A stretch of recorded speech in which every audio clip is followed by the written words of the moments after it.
We all know that feeling of joy when something just works. We've been wondering what is it that makes software feel that way, because we want to use those tips and tricks in our own tools. So today we're going to dive in and have a look at the best in the business and see what they're doing right, and also have a look at some of the things that people do wrong that make the experience bad. So let's jump in.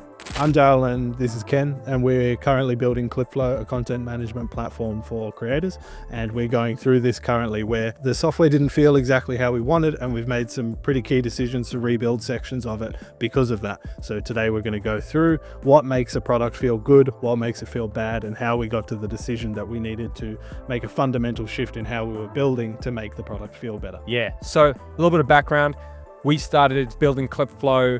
Obviously, we had a tool in mind. It was very basic, and we just wanted to solve a problem. We wanted to first figure out is there any product market fit? And I think that's super key. In the beginning, you don't want to focus too hard on the pixel perfection. I am a pixel perfectionist, but you have to kind of give that up when you're starting, because you want to iterate quickly. That's the key thing. It's like figure out the features and make the tool work. And then you get to a point where you're starting to gain customers, you're getting traction. So we got hundreds of users, approaching 1,000. And we want to now make this experience to life. When someone onboards, we want to make sure that we hook them and they stay. Now, it's very important that you get one first impression, right? That's it. So we've gone through and taken a look at a whole bunch of other software that we think are best in class. And we've also just broken down some tools or some things, even from our own app, that we know lets us down and gives the opposite of that joyful feeling. So we're going to just quickly chat through those today. So what makes you smile when you're using products? Makes me smile. All right. Yeah, what makes you smile when you open up a piece of software and you just go, yeah, this is it. This is the boys. Yeah, this is the boy. So for me, I am a big fan of just feeling that polish. I don't like apps that feel like you've one-shotted them in Bolt or something like that. I feel like that look and feel it gives a first impression of quality, right? It's like anything that you buy. If it looks like it's been designed and there's been a lot of care, you feel like the product's gonna be better. That for me is always the first impression. I always just look at it and I go, okay, well, does this make sense? The next thing that gets me to use something is I understand how it works, right? I can look at it and go, okay, and what problem am I trying to solve? And does it make it easy to do so, right? Do I have to do heaps of things to get there, or can I just start going? Can I just start working straight away? And then obviously solving the problem, but solving the actual problem I'm trying to solve. If I'm trying to take notes, does it make it easy? One really good piece of software at the moment for me is Linear. It's a very simple project management for a software engineer. It's you add your issue, you can tag it how you want, and it just gets out of the way. Ticket number, and I can use it, and I just tick it done. And there's that satisfaction of completing something, and it shows you and it stores it all. It's just really nice. So that's for me. What about you?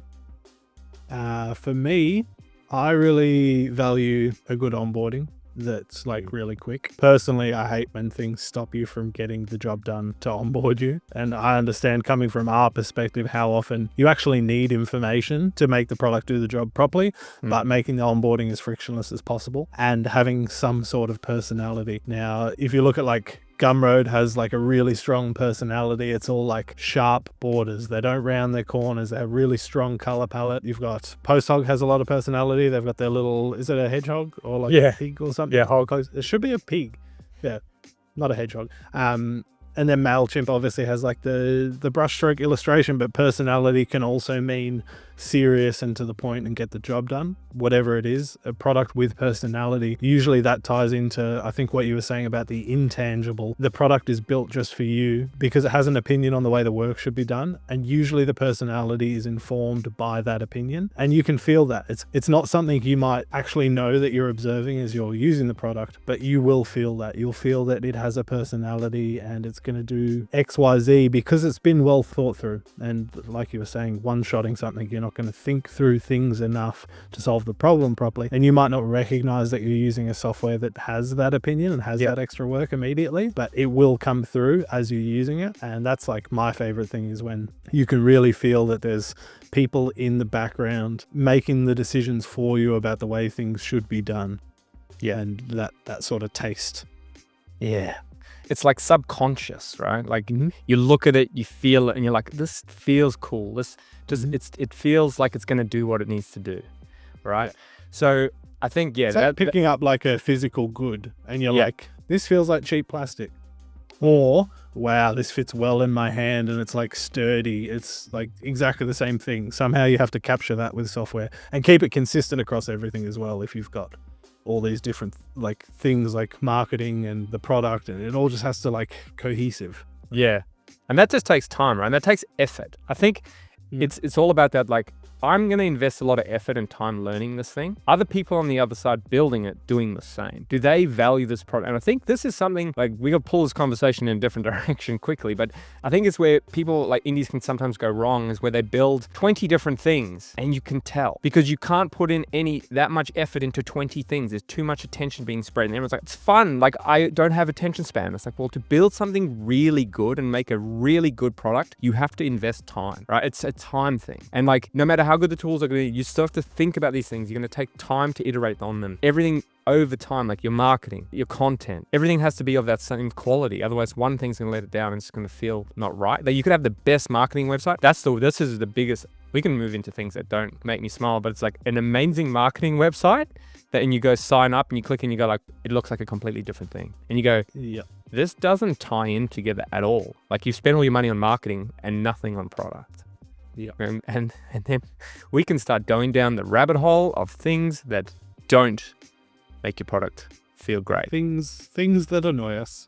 Yes. All right. Do you want to go? You want me to start? Well, I'll go, because this one is like, I feel like is the dev's fault. So I'll stick my hand up. This always happens, right? So when you're starting a product, you build quickly and you just do things because you want to get the feature out there. The feature may be deleted, right? So you don't know. You're just throwing stuff at the wall, as they say. But we're just trying to get it out. And what you do is you end up leaving a lot of technical debt and a lot of bad code. Let's be honest, it's just what it is. But there's a time and a place. And what that does is bring really bad performance and speed. All right. So page loads. And when you click something, it takes long. We are guilty of this 100%, but it's to get the MVP out. We've seen this on our previous business. You get to a certain scale, you need to now go and think about performance. You think about caching, think about how you build servers are running. You got enough, just enough servers to service all your customers, all that kind of stuff. One thing with Clipflow is we built it in Australia when really all our customers are in America. We should really have our infrastructure in America, because just jumping across the ocean wastes 200 to 300 milliseconds, which sounds like nothing, but it's a lot of time in an app. When you click a button and you wait 300 milliseconds for a modal to open, right? So we are addressing that. It's something that we do, but there are studies that show the actual real effect. So if you're in e-commerce and you have a delay of every 1 second, it'll reduce your conversions by 7%, because people just go like, it's taking too long, I'm leaving, right?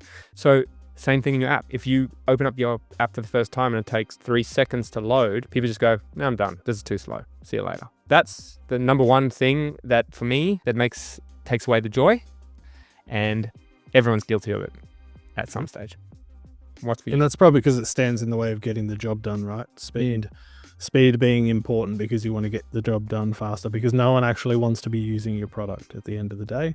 What they want to do is get the thing done that they need to get done, get out of there, go to the beach, go snowboarding, wherever you're from, doing whatever you're doing. They don't actually want to use your product. They want to get things done really fast. So if you can stay out of their way, the faster the software is, the easier it is to find things, the better it's going to be for them. And I think like a lot of design gets bogged down in like making it the best thing ever instead of staying out of their way. And like, that's something that I'm always really conscious of, is like, how can you just get people in and out as fast as possible? Yes. They don't actually want to be doing that. They might want to be like us, recording a video, might want to be coding. They might want to be doing anything other than using the product. And it's just a means to an end in most cases, which is the same for any software we use, like talking about Post-Hoc. I want to go in there, get the information I need really fast, and then get out of there to go do something else. Things I hate, or not hate, hate's a strong word. Things I observe that annoy me in products is inconsistency. And like a lot of the time, because we build things, I see why they come about. Like when you rebuild something because you know it's going to be better this way, and some of your old screens are different, where you're putting the action to progress a piece of work to the next thing, like primary action locations, where things are in the app can always get really confusing.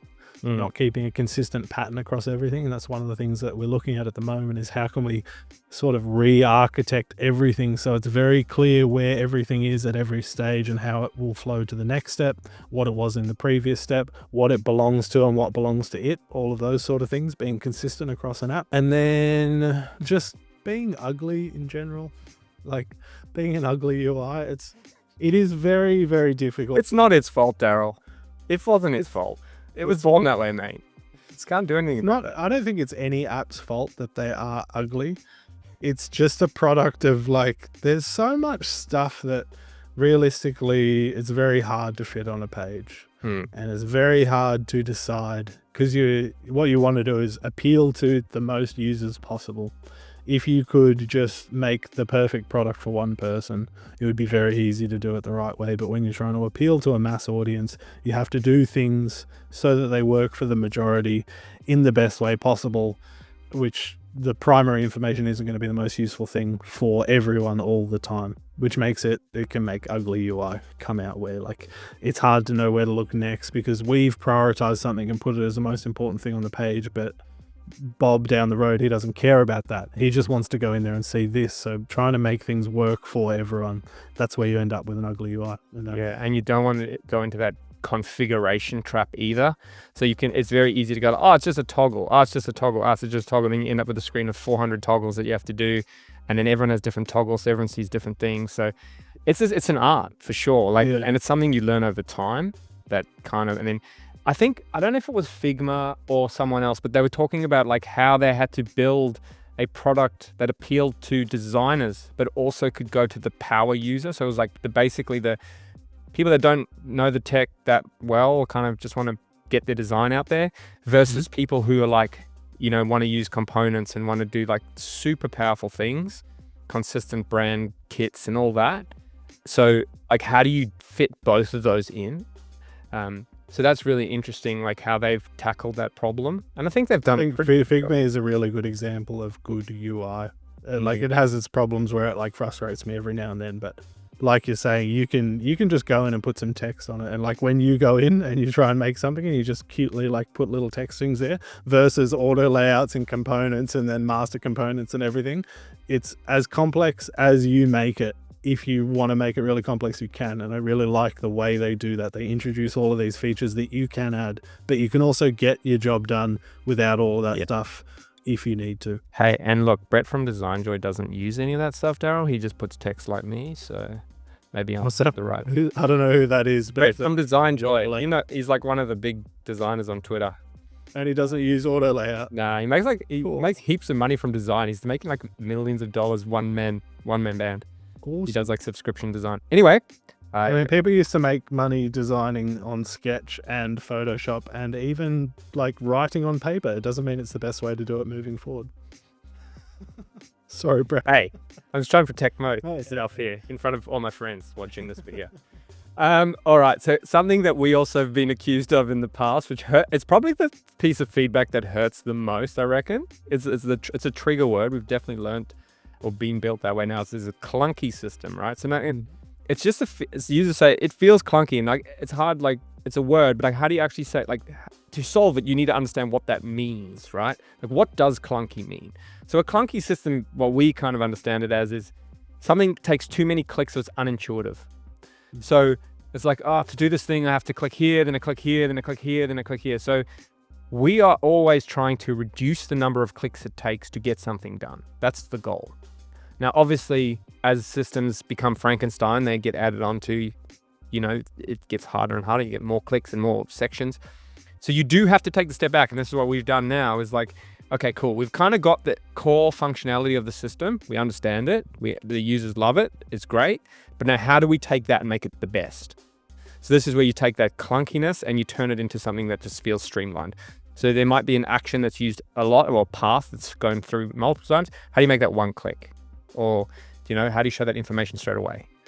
So this is and make the system anticipate what they're going to want to do next and basically show it to them, cram it down their throat so they feel like, I think the opposite of clunky is magical. It should just feel like, oh, it just knows what I'm trying to do and it helped me do it. That's it. It got it done.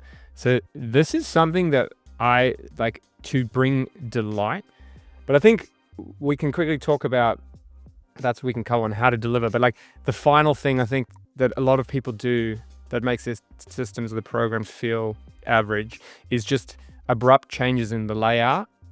And Darrell touched on this. And also just not following standard patterns. I think sometimes like I've seen designers kind of like, oh, there's a new way. I'm gonna put the new button on the bottom left. And you're like, just follow the standard, because people get used to a way of interacting with software. Like there's a side, like, yes, software all starts to look the same, but that's kind of a good thing because we're trying to get out of the way of, we don't want to make the user go like, okay, I have to relearn navigation sits on the right or it's on the bottom. Like, no, put it on the left in a sidebar. Cool. It collapses. There's a button to create something, your actions at the top right. Great. Yeah, like actions on a list being on the right. And especially like in your own app, don't ever change it. Where like, in this one, it's 3 buttons. In this one, you have to click a drop down, that sort of thing. Try and keep it across the app. They know what to expect, where the thing will be to do the thing always. Yeah. And like advanced action. So like, probably not that we don't have the best example because I've used the cog all the way through, but at least we use the cog all the way through to show more action. Yeah, it's always a cog. So if you say, okay, well, it's always the triple ellipsis or it's always the same thing. So it's cog here, triple ellipsis here. Oh, sometimes it's the delete button. Three buttons, and you don't have to open a secondary menu or something, or the buttons aren't even there. You have to navigate into the item and then click delete all the time, some of the time. Yeah, so you just want it to be consistent. I think you choose either one. There's no right or wrong. Everyone does it differently. But as long as it's consistent and it doesn't always change the location of that, it's fine. All right. So that's what makes you smile. That's what makes you don't. Now, how do you actually deliver that experience? I would say vision comes into the forefront for me. It's like you need to essentially work so much with the users and with the product that you can see what it's going to look like in 5 years. It's not going to look like what you think it's going to look like right now in 5 years. I can promise you that. It'll look very different, but always have that vision in mind, because everything matters to that point. And everything that we've talked about, like inconsistency and stuff, is basically when you haven't correctly identified the future vision of the product. Is where does a primary action fit? Where does this fit? How many items sit inside some other thing? They're all going to be really important for the long-term vision. So for example, if we're talking about deliverables inside a project and our product vision is entirely agency focused, you could have thousands of deliverables that a customer is working with. If it's primarily like a single creator focus, you only need 1 or 2 videos. You design the system very differently because it makes it easier to work with based on those things, and you have to constantly be updating your vision, but have a vision in mind of what the future of the product looks like. Is it an incredibly complex high-tech tool? Is it a really easy to use, friendly for someone who's never touched a computer in their life tool? All of those things, because every decision you make along the way has to be informed by whatever that vision is. Otherwise, that's where you'll get things really inconsistent over time if you're constantly flip-flopping between, I want it to be this, I want it to be this. And the same thing for like tooling that you use and everything. All of the decisions have to be for a longer term than you imagine, because you're probably going to be stuck with them for a much longer time than you imagine. Yeah, I think it's also really good to have the vision, because it kind of, you like we do. I like this. This is what Darrell does in design, and it's really powerful. We have the vision of what we want the tool to do, so we kind of chuck all of that on a page. You just go like, boom, that's everything. It's usually disgusting because there's too many things. Like you're like, what's going on? But then you go like, that's what we want to achieve. Now, how do we make all of this fit? And then you just strip back. So you go, okay, cool. That is like the end goal, which it never, like he says, never turns out like that because things change along the way. But it gives you like the space to kind of figure out like, okay, we got this room to play with. This is how we're going to do it. Like if you think you're going to have heaps of features, don't go and make massive tiles because it's going to take up too much space. And you always start like that with an app. It always starts like that because you don't have much data. You don't have any features. So you make everything big, got big buttons. But then as you go, you shrink. So it's really good to like have these kind of phases where you go and think about like, what's our vision? what do we want this tool to do in 5 years' time?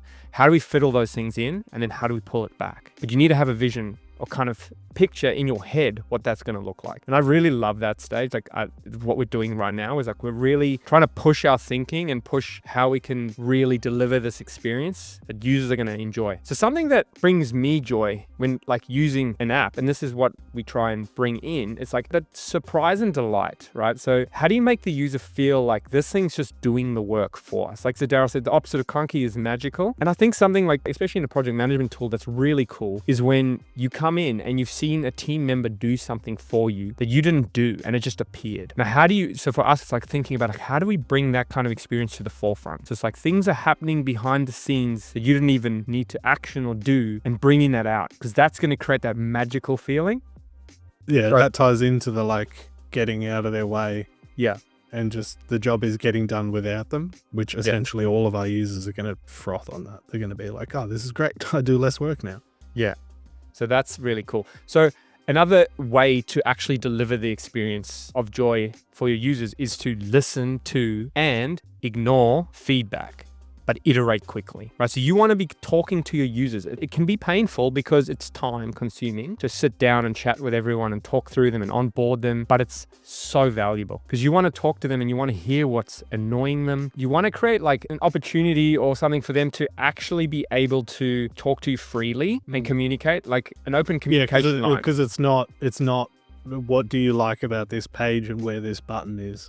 It's everything that goes on around them using the product that really guides you on how the product should be built. Yeah, and it's like you want, as I'm saying, it's a free and open communication because you want them to bring you things that they hate or they don't like or frustrates them. I was talking to a business owner or an agency owner yesterday, and I was talking about their problems, and I was saying, I was giving feedback on their service. And I was saying, sometimes people don't want to do this because obviously it's confrontation. Like if they don't know how to deliver properly, they can be like, I just won't say it. I'll just keep moving on. But then what they do is they just kind of churn. You're like, I don't like this. I'm going to churn. I just move on with my life. But you want it to be able to be like, you can bring us feedback. We're not going to shut you down and say, you're wrong. This is how it is, blah, blah, blah. It's like, okay, interesting. We'll take that on board. We'll have a look. Now, obviously you can't action every piece of feedback because it could conflict with your vision. That's why it's important to have this vision, but you need to be able to iterate quickly. So it's either, hey, that's great piece. This is why we're doing this. And we're not going to implement this one because we're doing something slightly different here. But at least they feel like, okay, I've been heard. So I will bring my feedback again. So if they feel like they're not going to be heard, they're not going to come back. So listening to feedback and like responding to it quickly is one of the key ways you can actually deliver the joy. And that one's a fun one because it's counterintuitive, because if you don't deliver a product that sucks, you can't get feedback. So if you spend too much time perfecting the product, you never get a product out there, you never get the feedback. But the thing that's going to make you better long-term is to deliver a clunky product because it gets the job done, maybe not the best way. And it's actually faster to do it that way. And you're going to like grow exponentially better doing that, delivering a shit product and then fixing things based on user feedback. Because you'll also know what to optimize and what not to optimize. Yeah. And don't waste time perfecting this button that you throw in the bin later.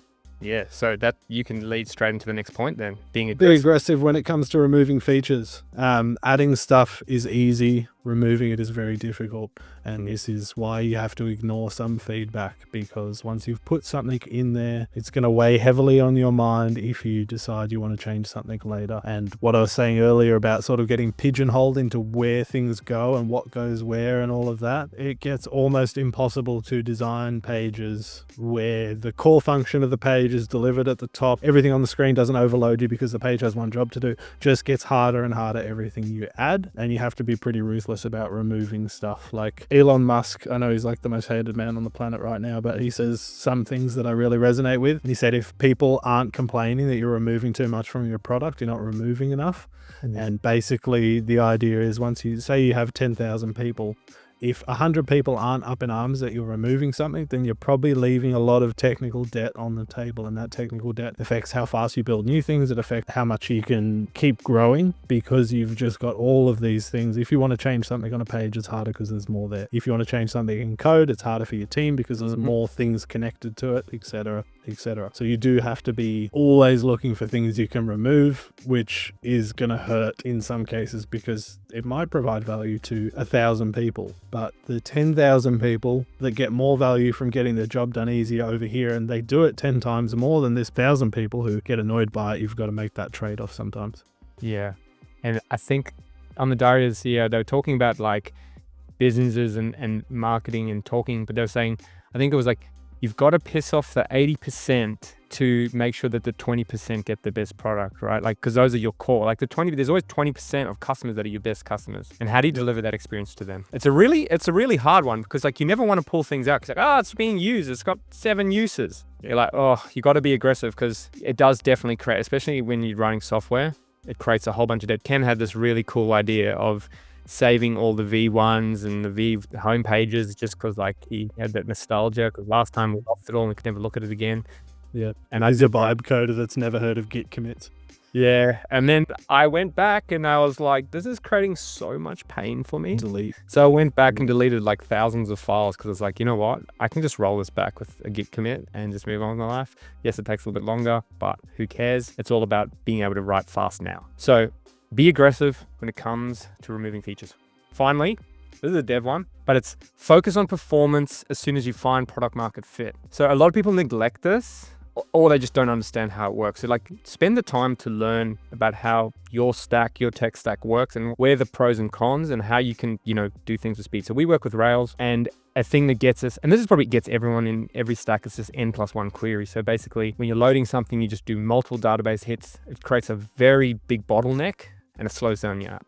So we have to focus on this. And I say, as you find product market fit, because you don't want to be focusing on this kind of stuff when you're still just trying to throw things, because you may not even use that page. You're going to get rid of it. Who cares? Yep. And that's what we did.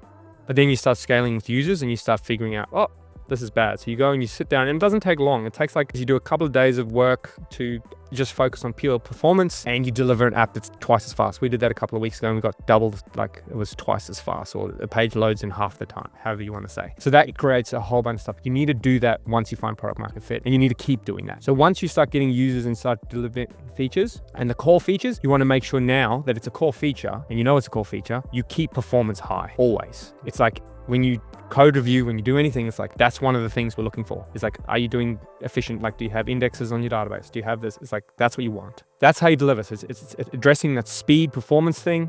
And we've talked about being aggressive and removing features, which gives you that simplicity. It removes the clunky UI. We've talked about having the vision of what you want to deliver, which then drives how you respond to feedback. And those kind of 4 things that we think there are the key things to delivering an experience that the users will actually enjoy. Because in the end of the day, that's why we want to build. We want to build some piece of software that we're super proud of. It looks super professional, and it feels like there's quality there, and it feels like the people behind it care, because we do. That's what we want to show. All right. Any final words, Darrell? That's it. Peace out. Until the next video. Right. See you later. Bye. Bye.